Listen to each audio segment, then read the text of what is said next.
Alright, today's topic is Ghost of Tsushima, but not exactly a review of the game. I'm still live streaming it, I'm not finished yet, turn on notifications if you want to catch some of those segments, but rather instead a discussion of the unfounded and completely delusional criticism that has been chosen by certain critics with regard to what I call cultural appreciation and what they call cultural appropriation. Before really getting started, and I'm super pumped for this one, this video is brought to you by Ridge Wallet. Funny thing, current wallet designs, which is large, bulky leather ones like three-fold types with tons of extra stuff in them from years ago, sitting in your back pocket, they can literally give you hip problems. Ridge has solved the issue. Sleek, industrial, engineered to fit easily in your front pocket if you want, no folds, only the essentials, and guaranteed for life.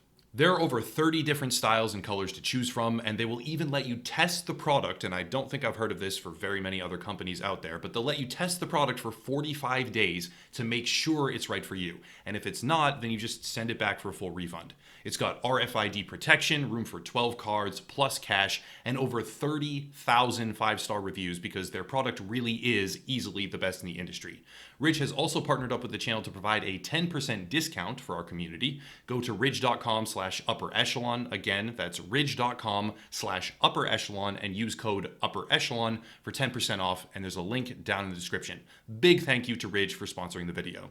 Cultural appropriation is defined as the unacknowledged or inappropriate adoption of customs, practices, ideas, etc. of one people or society by members of another and typically more dominant people or society. Basically, when you take cultural norms and just use them for yourself in a way that lacks acknowledgement or respect. In truth, cultural appropriation happens constantly, but more often than not, it lacks any sort of animus. There are countless instances out there of this happening, but one of the more poignant examples would be a recent event, and I say recent, but with how fast the world changes now, it feels like, honestly, a lifetime ago. But anyways, an event where a high school teen attending prom wore a Chinese-inspired dress, and the resulting backlash catapulted it to a national spotlight in American news.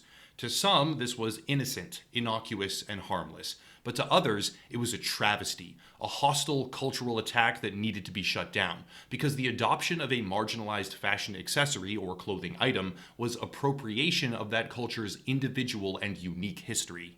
This is just one example. The teen, as far as I know, refused to back down. She expressed that she loved the dress for its unique appearance and had no animosity whatsoever towards any other culture, merely an appreciation for the beauty of their style. And the people that hated her for that choice probably still do, but every so often the debate over what is appropriation versus appreciation circles back around.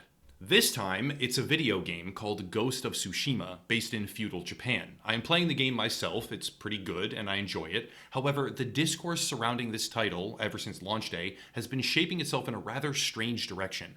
The game is quite obviously set within a Japanese universe. The main subject matter, without spoilers, not that I could even give them, I'm not finished yet, but the main subject matter is a Mongol invasion of Japan, which is being defended against by the player operating as a very skilled samurai. The atmosphere of conflict is undeniable here. It is a full-scale invasion, and your enemy is the Mongols. As with countless other video game examples, conflict from a historical perspective necessitates an enemy, and human beings have, throughout history, fought each other, so that enemy is another culture. There have been arguments made that the nationalism promoted by this thematic choice, which portrays the Mongol horde, an actual historical term for the Mongol armies at various points throughout history, as executing brutal invasion tactics to suppress the local people, there have been arguments made that these choices are problematic. But going even further, the largest criticism seems to be something even more trivial. Ghost of Tsushima is developed by a studio called Sucker Punch, a Western developer, and published by Sony, a Japanese company. The main criticism that we can see for this title is that it depicts feudal Japanese culture, but was not created by Japanese developers, and therefore this particular piece of media entertainment is appropriating the Japanese culture in an unacceptable way. As an example of this, we can look at the official review from Digitally Downloaded, which is by no means the only outlet to adopt this tactic, but it is probably one of the better choices to showcase. As a side note, this review mentions The Last of Us 2 5 separate times. Not only is it focusing on the cultural appropriation angle, but it is also, for some totally inadequate reason, choosing to view the entire game through the prism of a totally different title, which was highly controversial for a number of separate reasons, but Anyways, the most relevant paragraph section reads as follows. However, as much as I had issues with The Last of Us 2's narrative, it was an American story told by Americans, and it had thematic and tonal resonance as such. It was consistent and uncompromised.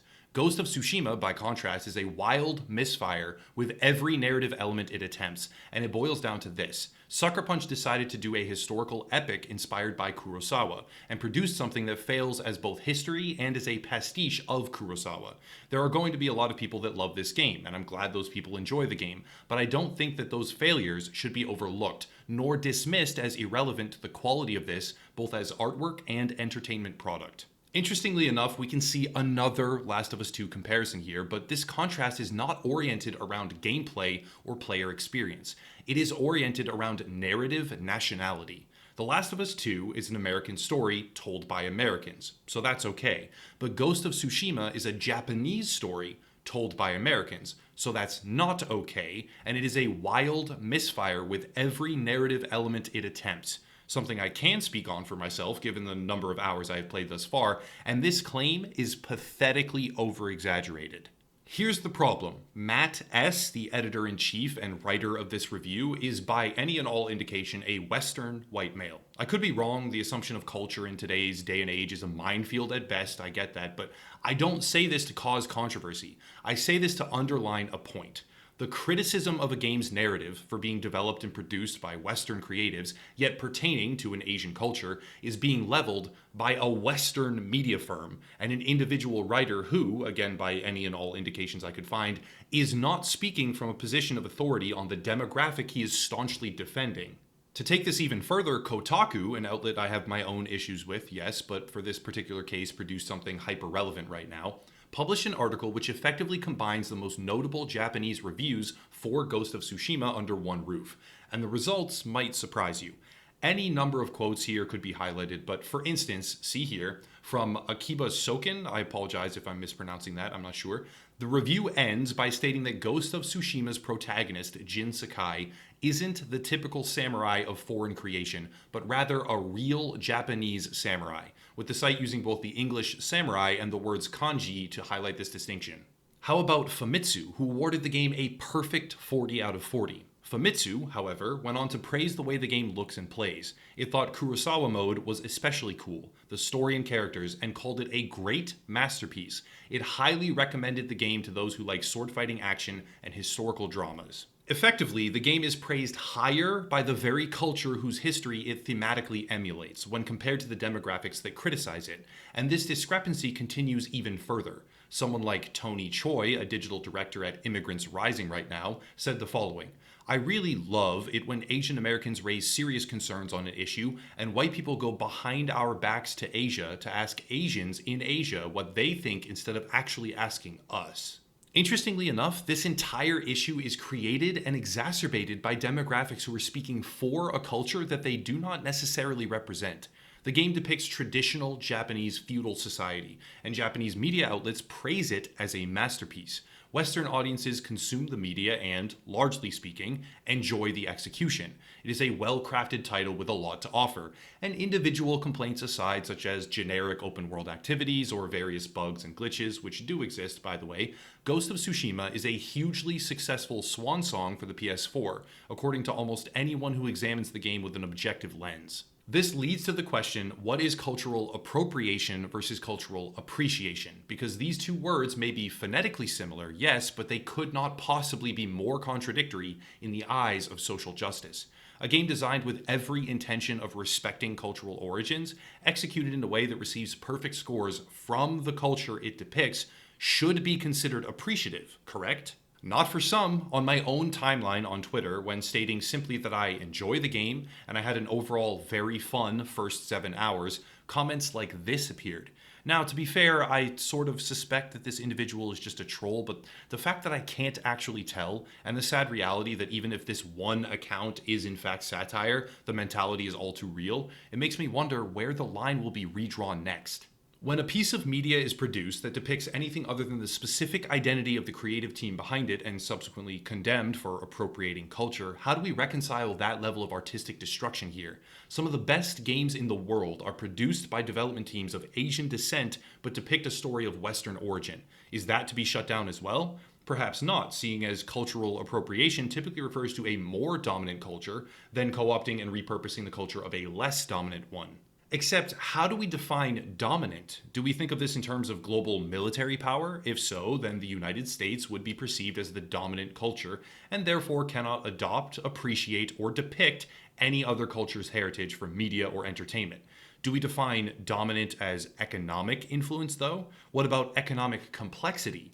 If it's complexity, Japan is likely the world leader. If it's influence, China currently has the most aggressive stances on leveraging their economic markets against other countries. And the list of differences, when considering what the precise definition of dominant is, can go on forever.